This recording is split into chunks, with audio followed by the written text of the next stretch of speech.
Madam Jubilee hills by election లో ఏ party వస్తుంది అనుకుంటున్నారు? నాకే పథకం లేదు. నాకు భర్త కూడా చనిపోయిండు. పెన్షన్ వస్తుందా మేడం? పింఛన్ కూడా లేదు నాకు. కాల్ ఫ్రాక్చర్ ఉంది, మీకు చెప్పినాను. అది కూడా ఏం లేదు. నేను కష్టం చేసుకోలే. నా పిల్లలు ఇద్దరు కొత్త రేషన్ కార్డు వచ్చాయమ్మా? రాలేదు. నాకు పాప కూడా ఇంకెక్కలేదు.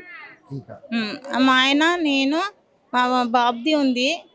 మా పాప ఇంకెక్కలేదు. కొత్త రేషన్ కార్డు వస్తుంది అన్నారు, కూడా రాలేదు.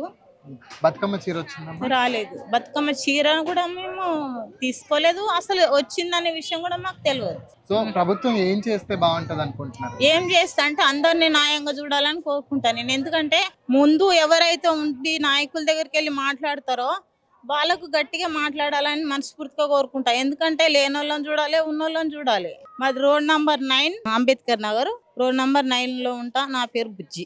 నేనేం భయపడను, దేనికి భయపడను. దానమన్నతోటి కూడా నేను మాట్లాడినా. అట్లాంటి సందర్భాలు కూడా ఉన్నాయి.